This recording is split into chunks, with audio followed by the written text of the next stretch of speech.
Hello, this is the RPG Crawler and welcome to another Indie Game Friday, where each week I take a look at an independent computer role-playing game. This time I'm taking a look at an RPG Maker game. Yeah, I know. Developed and published by Heroines of Swords and Spells was released back in March of 2020. Heroines of Swords and Spells is a basic RPG Maker game. As such, I'm only going to briefly touch on the mechanics for those who are unfamiliar with the genre. Where it really departs is the storyline and writing, so yeah, this is going to be a rather short video. In terms of plot, you begin as the thief Diane, a new member of the Thieves Guild who promptly gets kicked out of the guild because she can't bring herself to steal from nice people or steal things that mean something to their owners. She joins together with a mage apprentice whose teacher died before she could learn any actual spells, a foul-mouthed priestess who doesn't have the favor of her goddess because of her attitude, and a daughter of a noble line who is too much of a coward to be the frontline knight that she was raised to be. It makes for an interestingly borderline incompetent team. As far as base mechanics go, you have your standard top-down, tile-based view common to RPG Maker games, where you can move around the map and interact with items and NPCs. The menu shows you a summary of your party members, including their current hit points, magic points, and technique points. It lets you inspect and use items that you pick up, review each skill that the character acquires, and check and optimize equipment. You can access a quest journal that includes the various quests and hints that you pick up along the way, inspect each character in detail, get general help for status effects and controls, adjust your play options, play back music that you've uncovered, and save the game. You can also review how much gold that you have here. Notably, most of the status effects are very similar to core RPG Maker games, although a few have special results. Characters themselves can equip a weapon, a shield, a helmet, armor, an accessory, a set of gloves, shoes, and a cloak. Each one can adjust their basic stats: health, mana, attack, defense, magic defense, speed, and luck. Aside from these basic stats, characters also have the aforementioned hit points, mana points, and technique points. All very straightforward and things you've probably seen a lot if you've played RPG Maker games. Exploring the map may allow you to talk to NPCs, loot items, uncover interactable items, and so forth. The main character, Diane, actually has an ability called Thief's Eye, which highlights valuables and points of interest. This is based on the perception skill, which is based on acquiring certain items. This may enable you to see hidden objects such as chests and switches that are only toggled visible when you reach certain levels of perception. Similarly, you have a lockpicking skill that lets you open locked doors and chests. In order to open a lock, you have to have a lockpicking skill equal to or greater than its difficulty. Your lockpicking skill increases by 1 whenever you successfully unlock a door, which means that certain doors and chests must be unlocked in order or you break your lockpicks. Furthermore, just how much of a range a particular lock has is only narrowed down as your overall perception increases. So a lot of times you'll get, oh, this lock has between a 20 and a 30 difficulty, so you won't know exactly what it is. Other characters do have similar unlockable skills, but theirs are mostly used for combat. As you explore the map, you'll come across enemies. On the various location maps, towns, dungeons, and the like, enemies are shown as sprites, and you can avoid them or challenge them as you wish. It can be helpful to avoid enemies because of the limited resources that you have, but enemies do not respawn, so it can actually be useful to go back for them later just for the experience. Out on the overworld map, enemy events are not necessarily shown, but you may get the opportunity to avoid them due to a character's skills, especially Thief's Eye. Combat itself is very standard for RPG Maker combat. You are on the right, your enemy is on the left, and the order of battle is listed in the upper right. Characters take turns and can attack, use a spell that requires MP expenditure, use a special that requires TP expenditure, use an item, or defend. You can also back out and try to retreat or surrender.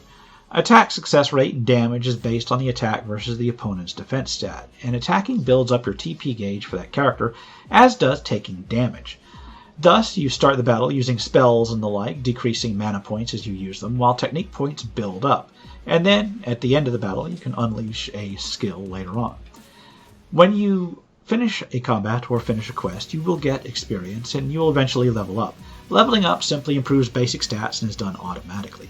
Skills and Heroines of Swords and Spells are instead granted through quests, events, and by purchasing them through NPCs and shops, rather than having them be something automatically gained.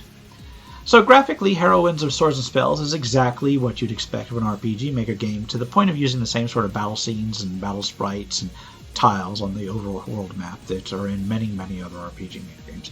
It does have its more custom character designs and portraits and occasional artwork interspersed within the game, and it's done well enough that it blends in pretty seamlessly. The music is decently chosen, although perhaps a little bit harder than what you'd expect of one of these games. I liked it, but there is that. All in all, the blend between the typical RPG Maker sprite work and the custom art is well enough done, as I said, that it's hard to complain too much about it. When the game stands out is when it is dealing with its writing and its implementation of skills. There are a fair amount of grammar and technical errors in the writing itself, as may be expected of designers for whom English does not seem to be the primary language. However, the characterization is extremely well done, with a very nice mix of humor.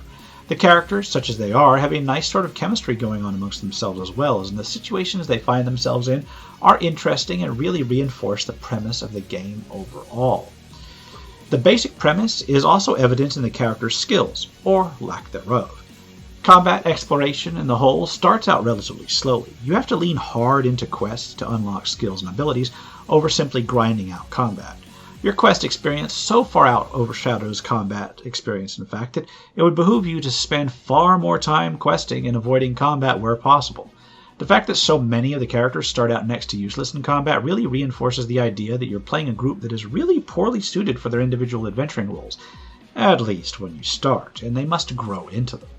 So Heroines of Swords and Spells is kind of a mixed bag.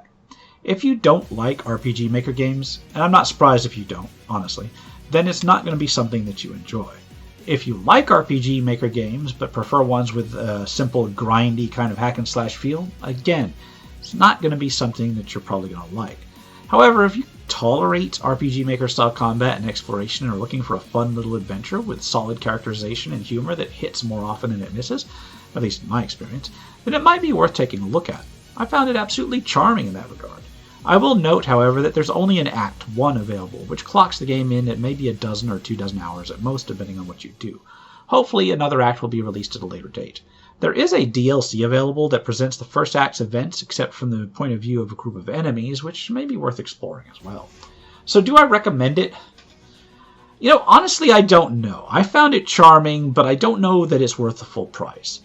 That price, however, is extremely modest, and you can often find it deeply discounted. So if you do feel like spending a couple bucks for something that might be amusing for an afternoon or two, it may be well worth looking into on that alone. And on that note, I'm going to wrap it up here. This has been the RPG Crawler with Indie Game Friday, Heroines of Swords and Spells. As always, I'll leave a link to where you can pick it up below. If you like what you've seen, remember to leave a like, comment or got any feedback, and subscribe for more RPG content for tabletop and computer. Until next time, take care and goodbye. And if you are still watching, I would like to take the opportunity to thank my supporters, the top tiers of which are listed on the screen, without whose support I would not have been able to offer the variety of content that I have on this channel throughout the years. If you're feeling particularly generous and would like to join them, you can support the channel. There are a variety of options to do so. I have a Patreon, a Subscribestar, as well as channel memberships enabled.